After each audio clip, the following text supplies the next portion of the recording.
Colonial, and today we sat down with Mr. Manning to figure out what the school has done to prepare for the coronavirus and students returning to MHS for the fall.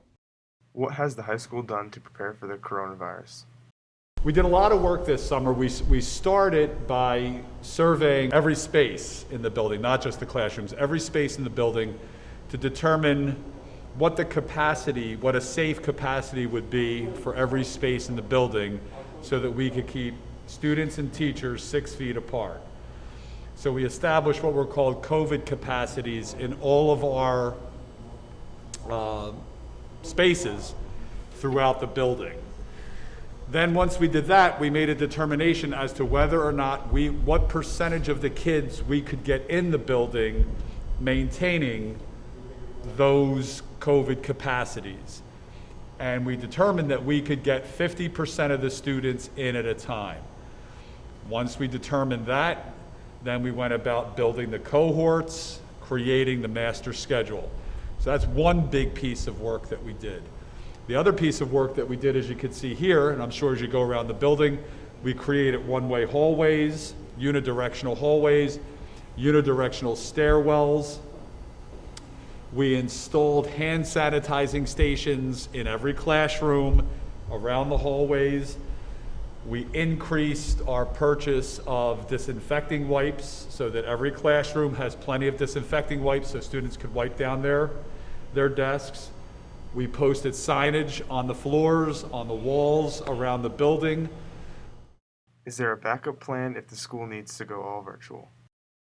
That's a great question, and the best way to answer that is the way that we designed the 50-50 hybrid model. It transitions seamlessly into an all virtual model, right? So right now we have half the kids coming in and half the kids staying home 2 days at a time. The transition to an all virtual would be everybody just stays home and we revert to an A-B schedule with just everybody accessing their instruction online. How has the school handled the coronavirus pandemic?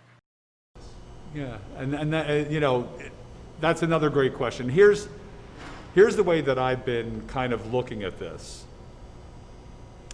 In the spring, the virus kind of took all of us by surprise, right? We had no idea. We were kind of living week by week early on, and then we found out we were going to close until the end of the school year, all of that. For September, we knew September was coming. We knew we were going to have to come up with a plan and a model that was going to improve a lot of what the shortcomings were back in the spring, to provide our teachers with a lot of training, to get a lot more technology in place, to ensure that our infrastructure, our technology infrastructure was ramped up, to make sure that all of our kids had working devices. And that was a lot of the other work that we did over the summer, the kind of the background work to making the model what I consider to be a lot more successful than what we had in the spring. How did the school design the cohort model? So there were a couple of things that we looked at. Number one, what we wanted to make sure was that siblings 6 to 12, not just at the high school, but if you had brothers and sisters 6 to 12, you were all in the same cohort for, just makes your family's life a lot easier. So that was one of the things that we took a look at. The other thing that we took a look at was the complexity of the high school schedule.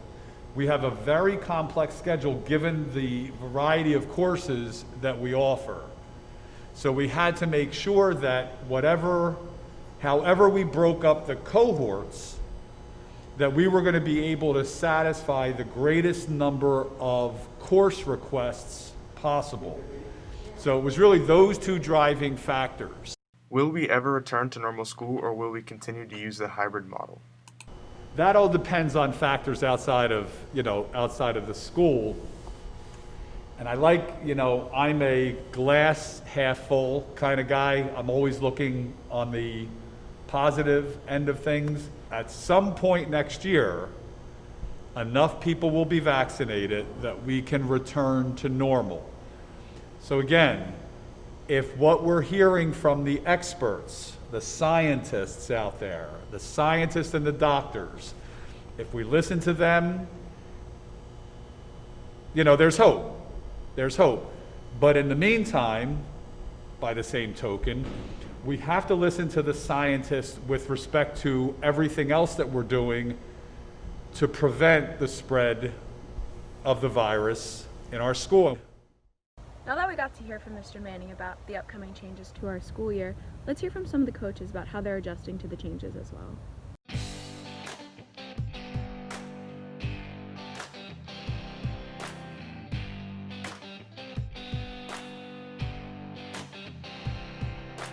We had to use all the time available, extra time to take kids' temperatures, make sure everybody was safe.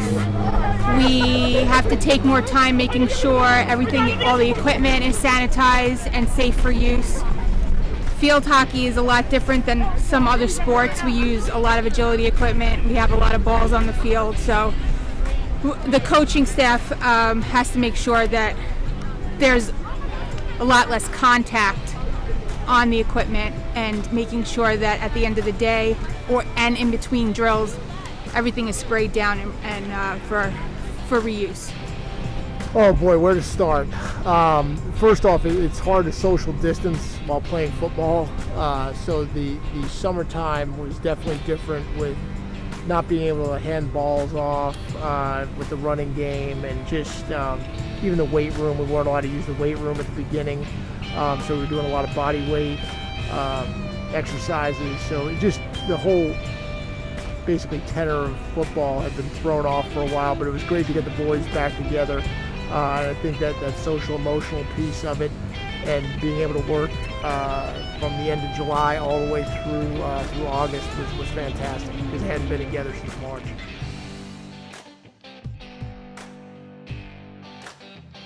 Less practice time, because we have to allot about 15 minutes to take temperatures. We're constantly reminding kids to keep their masks on and making sure that everybody's safe. We also had to make sure that all of our teams are broken up into smaller groups. So it gives kids less of an advantage to shine with the older girls, because they're always in the same group, where last year I would mix and match everybody, and there would be a lot more opportunity for the JV kids to, I guess, prove themselves during the season. I think just getting parents comfortable with the fact that we had a plan. We were going to social distance and the boys would be safe. Once we put that plan together and got it out to the parents, and we met with the parents, that they felt comfortable, and the boys were excited to get back to it. I think gratefully okay. We did unfortunately lose some members of the team due to concerns, but I think for the most part, being back and playing sports is something that our girls love to do, and it's a way to kind of get rid of anxiety to be out on the playing field with their friends, and social interaction is important, so I'm glad sports are back. They really have done a tremendous job. Once we went on the COVID break, or whatever you want to call it, back in March, we started doing Google Meets and working out online as a group. Just even though obviously we were separate, at least we were together. They would see their friends, and they adjusted quickly. And we've been doing that since March, and we did all the way up to July, and then from July on we've been together, and it's worked well. They've really bonded well.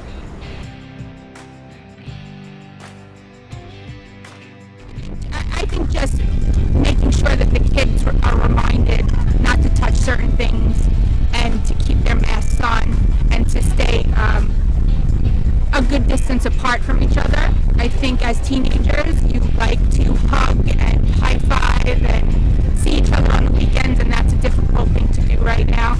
And in order to keep us doing all of this, we have to remind everybody to be safe. based on practices and this year's senior class, we're going to do well. They really have bought into the program. They're holding each other accountable, and they're really running a program. Which, when you get a team that has players that are bought in and they are in charge, then you wind up doing really well. Given that we are decreased from a 20-21 game season to a 12 game season, or maybe 14 game season, I'm hoping that we stay the same. We were 500 last year. I'm hoping we stay the same or be better than what we were. I don't have any theories yet. We're still in the throes of preseason. There's still time for people to show me what they have, and tomorrow is our first scrimmage. So I think that will tell a lot about kids' fitness and what they can do on the field and how they can help out the varsity squad. No, I mean, it's just it's a day-to-day. Right now, it's day-to-day, and we know that we're just lucky to be playing right now and be back in school. We're excited about it, and we want to take that opportunity and do our best with it. As far as I know, what they're doing is it's 500 tickets available. They're selling to the parents of the players and band members and cheerleaders first, and then from there, it'll be let out. The tickets will be let out to the public. COVID-19 has really caused a halt at Morristown High School this year. However, Colonial Corner is still producing segments. This is thanks in part to our new broadcasting teacher, Mr. Armstrong. In this next segment, we caught up with him in a quick interview. What was your transition to MHS like?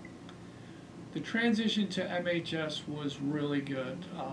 I got to meet some of my coworkers during the teacher professional development days before students came into school. One of the things was most of our meetings were virtual, so I didn't really interact person to person, but through the virtual meetings I got to meet a lot of my coworkers. Everybody's been very helpful, providing me information and advice about the school and the students and life here at Morristown High School. I was really excited to have the hybrid classes. I know some other schools have been all virtual. It's been nice to have students in class, and it also has been nice to have students virtually, because when I see them virtually, like right now, I can see your whole face because you're not wearing a mask. So that is helping me to get to know some of the students. So I think things have been going pretty well so far. We had a little bump in the road with this 1 week of all virtual, but I'm really going to be excited to have students back in the classroom again. What was your favorite thing about working in broadcasting? So there's two things that I always talk about when students ask me about my favorite thing about broadcasting. The first thing is that every video, every movie, commercial, music video that you see started off as an idea in somebody's head. So being able to take an idea and turn it into something that you could share with people and people can enjoy, it's like magic, you know? And some people who have not worked in video, when they see movies, I mean, they call it movie magic for a reason, because the things that we do is creating magic for the people who are watching it. The other part of video that I really enjoy, which people kind of sometimes think is interesting, is a lot of video production is dealing with problems. Where does the light gonna go? Where's the camera gonna go? How are we gonna shoot this scene? We had a few little problems that we were working on before this shoot, right? So there's always problems that you have to solve, but when you're able to solve those problems and create, you know, some really interesting video, that makes it all worthwhile. How long have you been working in the broadcasting business? My first job was back in the 80s, the late 80s, but it was still the 80s. I worked in pay-per-view for a cable system, and back then movies weren't digital, everything was on tape. And I was in a room full of VCRs, and I would take the movies that were supposed to play that day and load them up into the VCRs. And then there was a computer program, we did have computers back then, there was a computer program that actually triggered the VCRs to play at certain times. So I would load up the movies for that day and then program them to play. From there, I moved into actually doing production work. I worked for a cable system in Staten Island, New York. And I got to do some high school game of the week. I got to do as a cameraman, then I was able to direct. I got to do some college sports, basketball and football. Then I moved into community programming. I did some community affairs programs.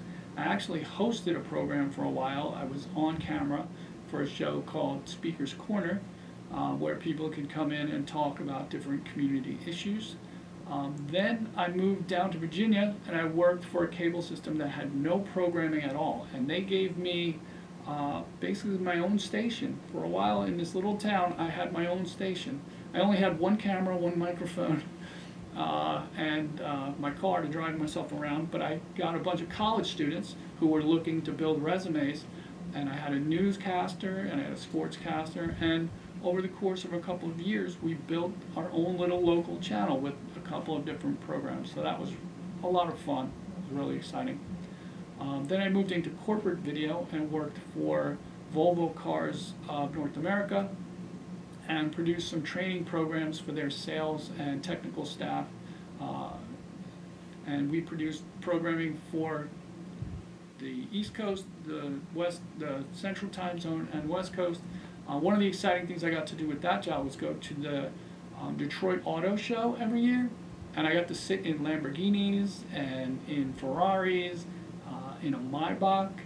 Couldn't drive it anywhere, but I got to actually sit in cars that I would never be able to own. So that was a lot of fun. And then I moved into educational video, and I've been working in educational video for about 15 years.